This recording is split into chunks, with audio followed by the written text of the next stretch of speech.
Genghis Khan বেড়াল এবং কবুতর ব্যবহার করে চীনের ভেলোরিয়া শহরটি দখল করেন।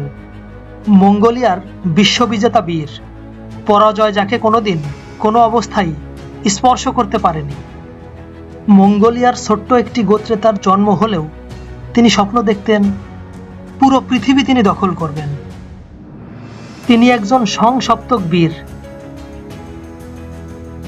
জন্মের পর থেকেই তাকে লড়াই শুরু করতে হয়। মৃত্যুর আগ পর্যন্ত তিনি লড়াই করে গেছেন, কিন্তু কোনো লড়াইয়ে কোনোদিন হারেননি। তিনি তৎকালীন সময়ে পৃথিবীর অর্ধেকের বেশি অঞ্চল জয় করে নিয়েছিলেন। তার যুদ্ধ জয়ের টেকনিকগুলো ছিল অভাবনীয়। তিনি অনেক সময় বুদ্ধির জোরেই বিশাল বিশাল অঞ্চল জয় করে ফেলতেন মুহূর্তের মধ্যেই। তিনি চীনের ভেলোরিয়া শহর দখল করার সময় অত্যন্ত বুদ্ধিমত্তার সাথে বিড়াল এবং কবুতর ব্যবহার করে যুদ্ধটিতে জিতে যান। তিনি ভেলোরিয়া অভিযানে গিয়ে দেখলেন শহরটি বিরাট পাথরের তৈরি, দেওয়াল দিয়ে ঘেরা। দেওয়ালটি যেমন মজবুত তেমন উঁচু। এই দেওয়ালটি ভেঙে তারপরে আক্রমণ করতে গেলে অনেক সময়, অর্থ এবং শ্রমের প্রয়োজন। এ কারণে তিনি আশ্চর্যজনক ও অদ্ভুত একটি পন্থা অবলম্বন করলেন। তিনি ভেলোরিয়া নগর কর্তৃপক্ষকে অদ্ভুত একটি শর্ত দিলেন। তিনি বললেন, আমি তোমাদের সাথে সন্ধি করতে চাই, তবে সন্ধির একটি শর্ত রয়েছে। যদি শর্তটি তোমরা পালন করো তাহলে আমি তোমাদের সাথে যুদ্ধ না করে ফিরে যাব। শর্তটি হলো, আমাকে 1000 বিড়াল এবং 10,000 কবুতর উপহার দিতে হবে। এই সহজ শর্তটি শুনে নগরবাসী অত্যন্ত আনন্দিত হলো এবং তারা খুশি মনে চেঙ্গিস খানকে 1000 বিড়াল এবং 10,000 কবুতর উপহার দিল।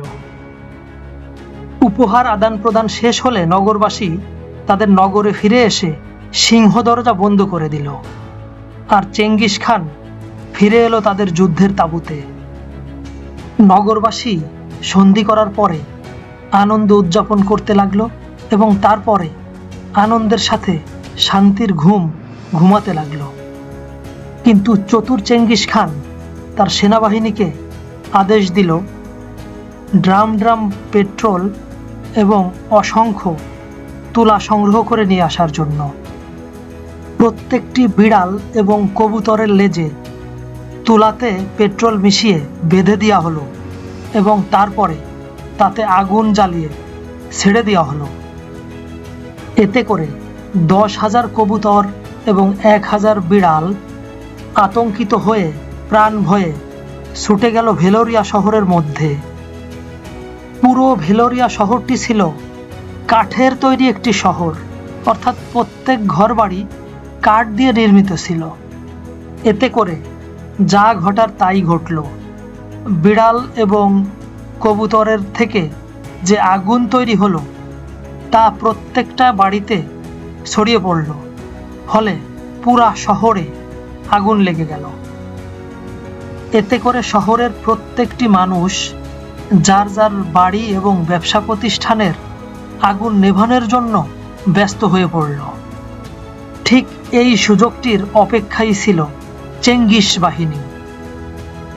পুরো শহরে যখন আগুনের লেলিহান শেখা ছড়িয়ে পড়ল এবং প্রত্যেকটা লোক যখন আগুন নেভাতে ব্যস্ত হয়ে পড়ল, ঠিক তখনই চেঙ্গিস বাহিনী সিংহের মতো ঝাঁপিয়ে পড়ল ভেলোরিয়া শহরের বুকে। এই ঘটনার ফলে ভেলোরিয়া শহরের প্রোটেকশন ব্যবস্থা একেবারে ভেঙে পড়ল।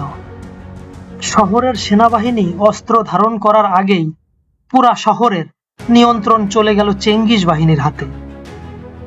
এভাবেই বুদ্ধিমান চেঙ্গিস খান তার বুদ্ধির জোরে বিড়াল এবং কবুতর ব্যবহার করে অতি সহজেই একটি শহর দখল করে নিলেন।